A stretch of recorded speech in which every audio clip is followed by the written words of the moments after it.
I sort of went through a transition. There's been like two major transitions in my life where I know that everything is shifting in my life.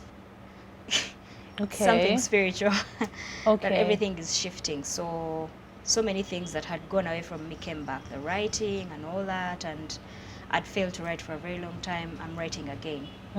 Yes. You had tried and failed? Yeah, I think I reached a point where as maybe numbing, sort of like pretend certain things are not going on, certain things are not affecting me, and that blocked out a lot of things. So when I was researching about acting and emotions last year, it was part of what brought it back.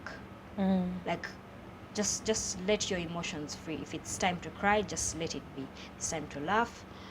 But because I especially when Karen was in hospital and when he passed away, I felt like I had to be the strong one because I was with my sister the whole time. And then when we came back, I said, okay, there is Mommy, there is Juliana, so I have to be the strong one.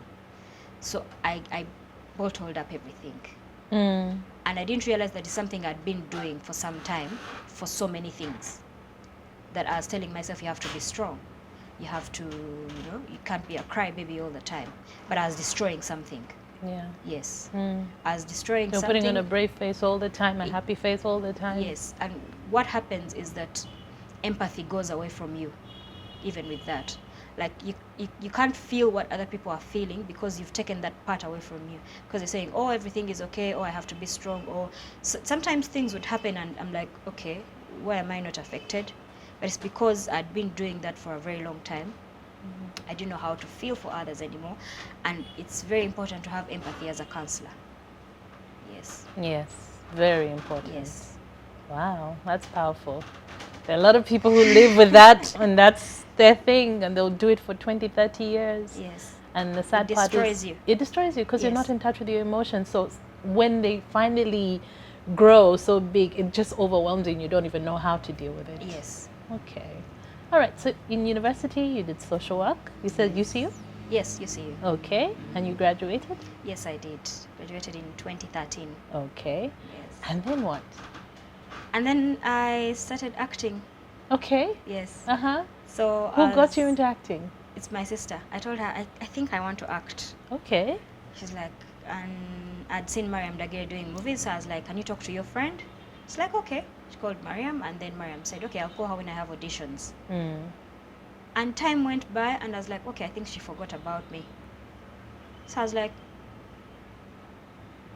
so I'm seated home one day, and she calls me. She says, I have auditions, because I think that time she was doing one movie a year. And when I talked to her, she had just done maybe a movie and was planning other things.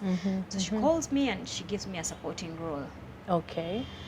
And I get on set, and there are these actors who have been doing this for a very long time, and I'm so scared. There was Patrico, there was Katolu Bwama, there was Abe Mchibi, there was Anne-Marie Natabi, there was Brenda Nanyonjo, and here I am, like dropped in the middle of all these people. I was like, I'm dead. Why did I ask for this? What am I going to do? But Patrico had been friends with my sis for some time. And when he saw me, he's like, I know you. You're the babysitter to my friend. I said yes. So he tried to make me comfortable. Okay. Yes, he tried to. He was cracking jokes. So he was cracking a lot of jokes, and I sort of eased up, but not exactly. Okay. It took time. It took time, but I'm very grateful that he did that.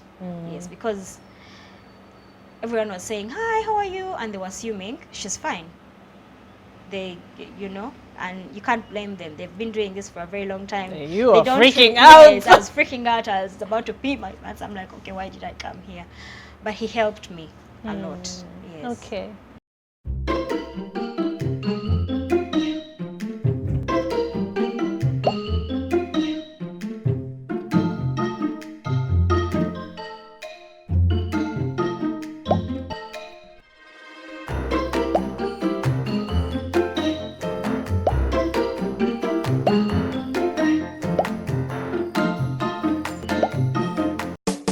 you too can get Chocha.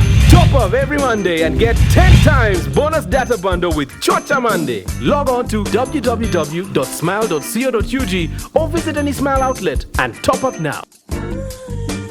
Smile. Now you can. So that was your first acting opportunity, supporting Yes. role. Yes. How did it go? It went well. It went well. I was very surprised by what people said. I didn't know. I was just being myself. But What I was that got role? What was the role? I was acting a village girl that had a suitor, but that man didn't have. He didn't have the dowry yet. So the king sees this girl. The king is Abe Muchibi, and the suitor is Patrico. So he doesn't have the dowry to take this girl officially yet, and the king sees her. And the king wants to take her. Ah. Yes. So you can imagine I had to act with all these people, and I'm freaking out.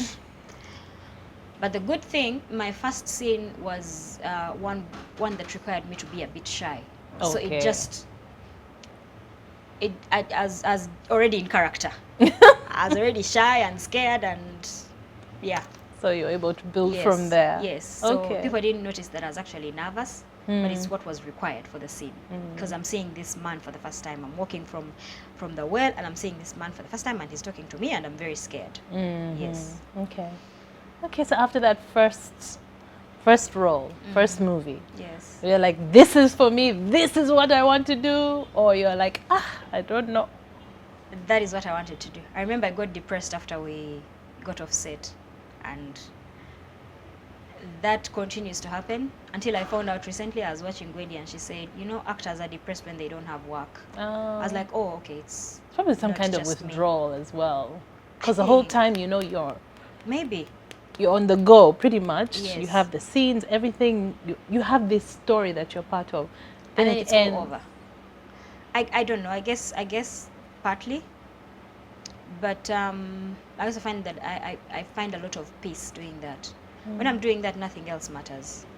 If someone has annoyed me, if something is not going well, I don't know where it goes. It just disappears in the back, and I'm here to do what I have to do. Yes, so I think it's something I'm very passionate about.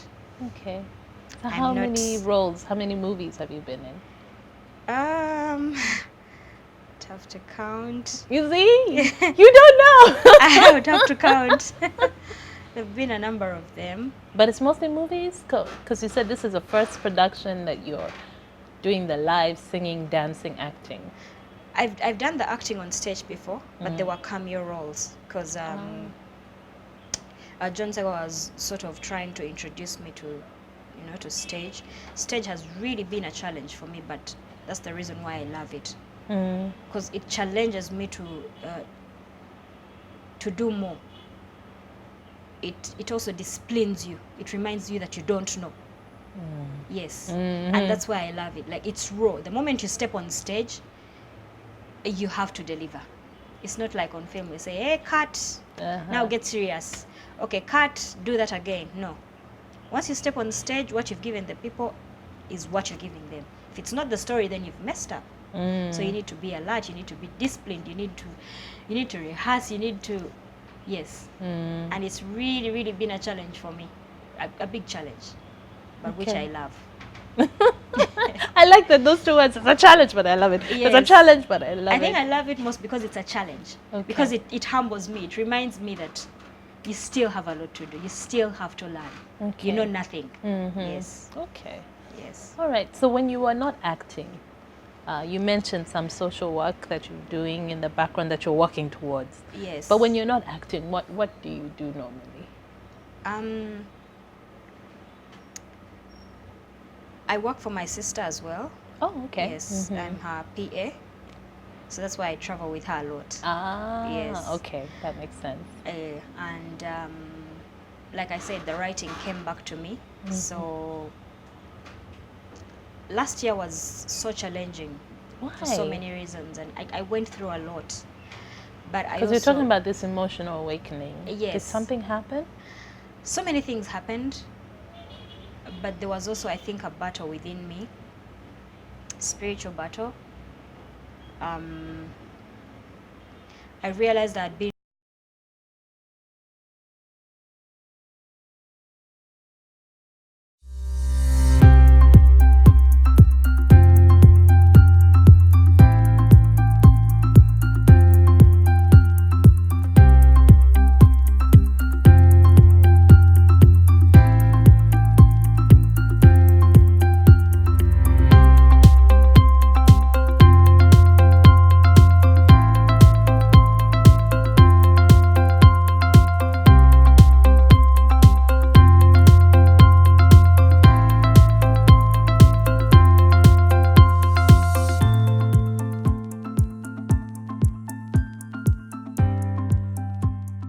but I Because you're talking also about this emotional awakening. Did Yes. something happen?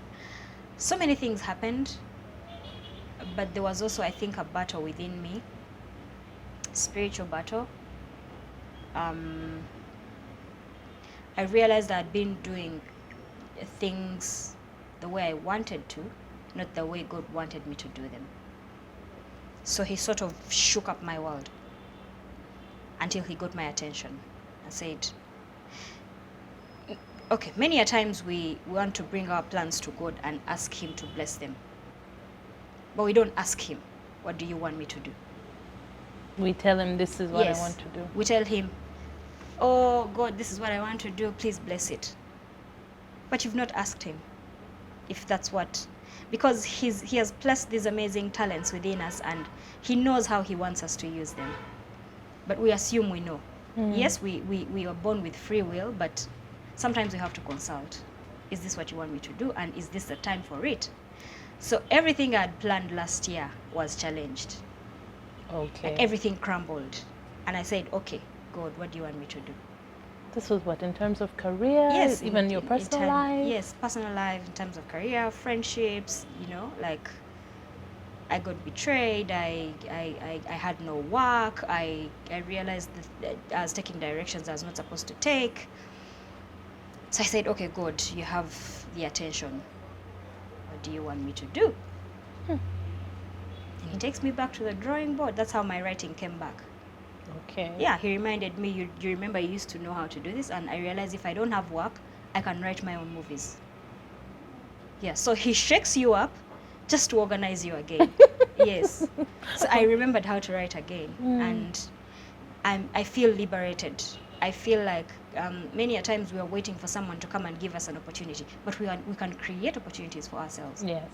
I used to say it, but I didn't know what it meant.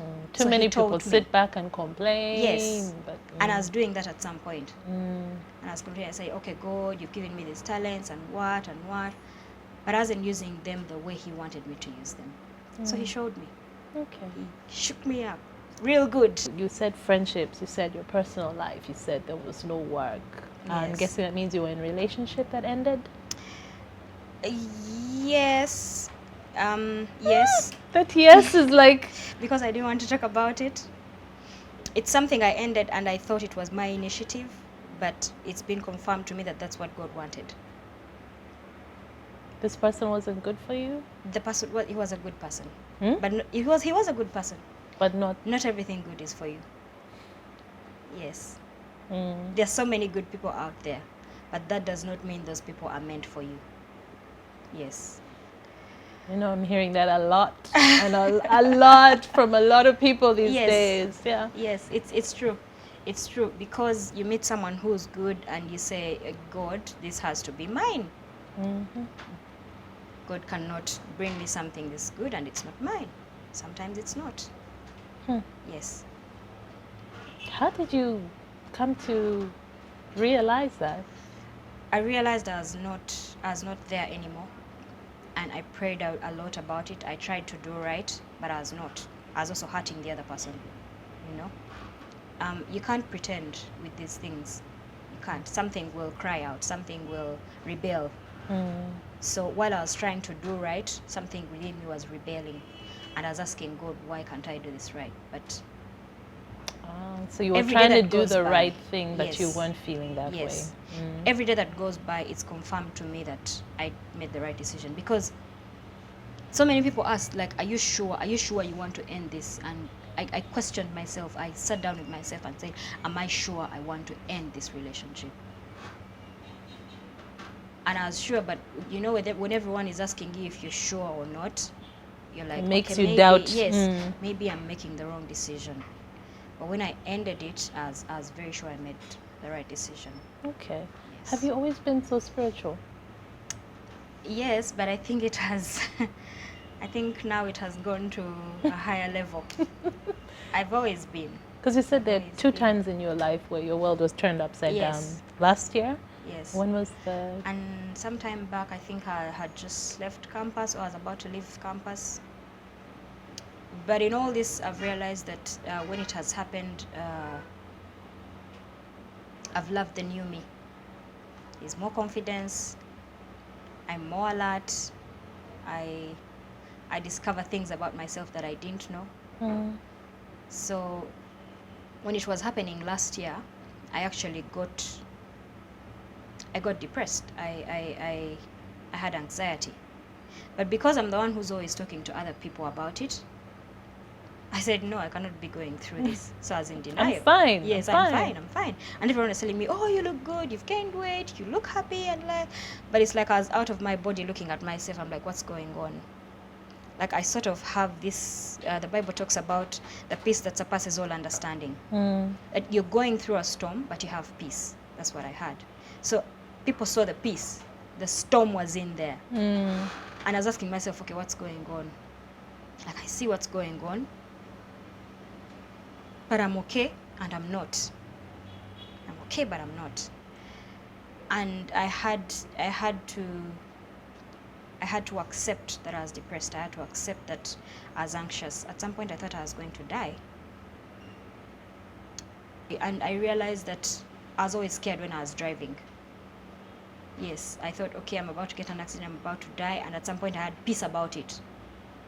Yes, it scared me, and it scared me so much, especially when Chuck passed away. Chuck's death affected me so much, and after his death, I told myself I'm the next. Like, some of these things I haven't told people that are close to me because it's scary. But I realized it was depression, it was anxiety, and because I'm the one who's always talking to my friends about these things. And you're the one who's always being strong for everyone else. Yes, I was like, no, I can't be going through this. I know about it. But knowing about it does not mean you will not go through it. Yes, and also because there's a lot of stigma around it, there's so many people living in denial and telling themselves, I've had people say I was afraid to admit that I'm depressed because people are going to say I'm weak. But someone is not weak. Their brain is in a place they cannot get out. I've spoken to someone who has said, I know what's going on, but I don't know how to go out of it. You can see clearly, Yes. but you don't know what to You do. cannot access that healing. So you need help. Did you get But help? I came out. So you found someone to talk to? Yes. I actually talked to one of the people that used to talk to me. It just happened. We didn't plan it, and I released and I told her these things that I was going through, and we related. It wasn't so deep, so I didn't have to go through so much therapy. Somehow I found a way of pulling myself out. Yeah. But there must have been things that you did to help you. I think also the writing coming back to me helped. And I have a friend. She disciples me at church, so that also helped because we'd sit and talk. Sometimes it's Bible study. Sometimes, when you walk in there and you feel like you don't want to do Bible study that day, you just tell her, today, let's just talk. I just want to release, and you'll do that. That also helped. There's so much power in being able to talk about Yes. things. Huh? Yes. But I mean, I understand when you talk about being the strong one for everybody else. Yes. I understand how that is because it's so hard to ever talk about what you're going through. Yes. Yes, yes. So, your world was turned upside down, and now, how are you feeling?